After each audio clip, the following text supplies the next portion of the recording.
Made a lot of progress this week. I'm actually surprised by how much progress I made this week.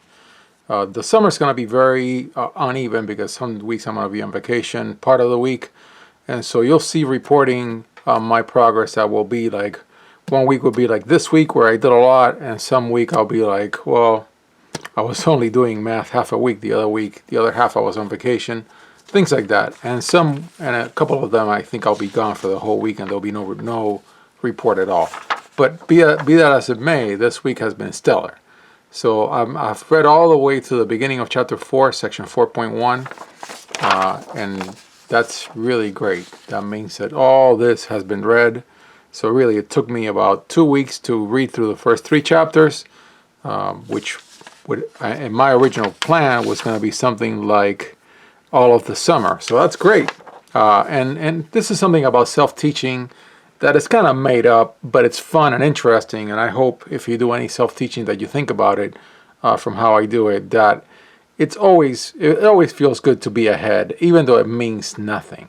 Because in self-teaching, you can just take it or leave it. But I like to feel like I'm ahead. I don't know.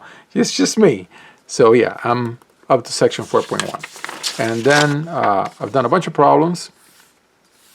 The problems, of course, in Saff and Snider, many of them are a lot easier than anything I did in Wade. It's just a different level book. It's really like a year earlier in college. And so yeah, I've finished problems. The problems that I wanted to do in the first round for chapters 1 and 2.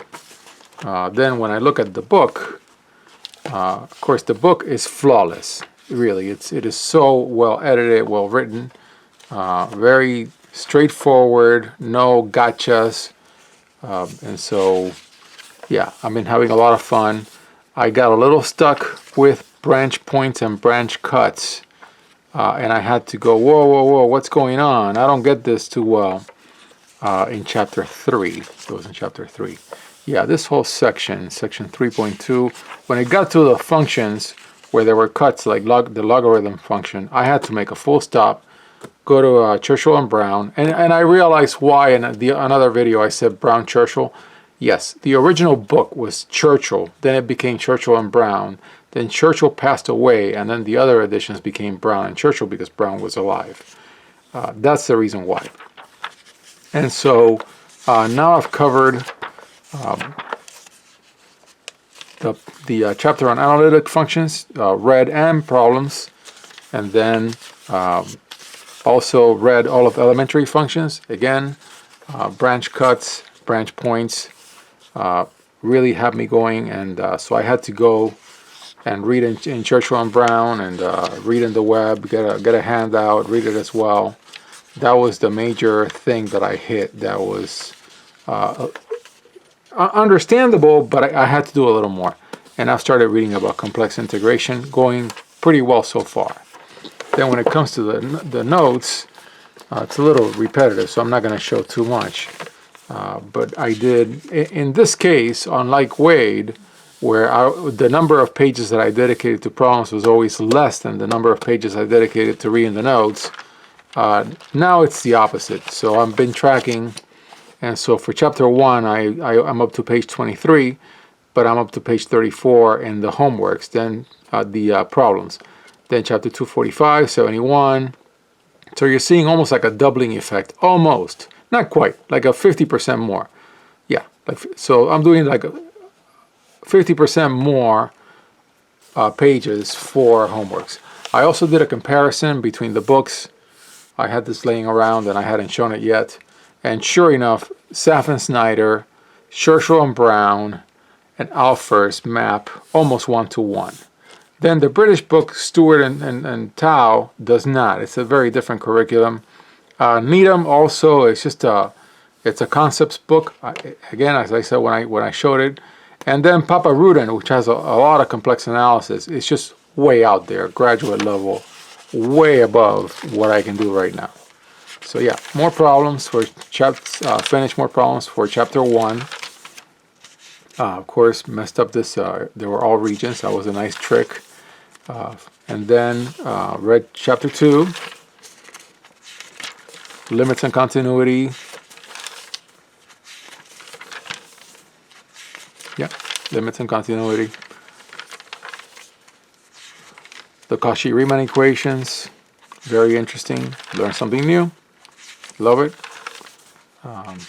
Diagrams in complex analysis are everything. So I haven't done it yet, but I think in my future there is going to be a very focused time where I just spend a lot of time on diagrams. I did some plotting in Python. I may make a video, I'm not sure, but definitely it's an art form to understand the diagrams in complex analysis. Most of the questions that have answers in the back that I've tried, I've gotten correct, and it feels great. Definitely Saff and Snider is helping me a lot for self-teaching. I strongly recommend the book for complex analysis. So these are all the problems for chapter 2 that I tried. The proofs are a lot easier to do than they were in Wade. A lot easier. Yeah, so every now and then I don't get a proof correctly. But every now and then I do. So I got all these, but I didn't get that one. And I thought I had not gotten this one. I started writing down the answer from the back of the book, and I'm like, wait a minute, I did get it. Never mind, I got it. So yeah, very straightforward, making a ton of progress, Then there was one problem that I really couldn't get. I knew I had done it many years ago when I was in engineering, of converting the Laplacian from rectangular to cylindrical coordinates. I tried it, I'm like, I know that it has to do with these implicit derivatives. I just couldn't get it, so I punted. I did. I feel bad, but you know, when you're self-teaching, sometimes you have to do this. I recommend just to continue to make progress. And so I did get the answer from the web, and I followed it. And I noticed I caught the trick that I wasn't using. I was like, oh yeah, I forgot that trick. Not a proud moment, but a necessary moment. And then all of the reading for chapter 3, where the book talks about various functions. And then I found a very nice handout about branch points and branch cuts from one of the MIT classes. And I read it, and it was very enlightening. I also found some other material on the web that I read that I did not print out because it was just too much. And so then the rest of chapter 3, branch cuts and branch points, I found that to be a challenging subject. So that's my progress for this week.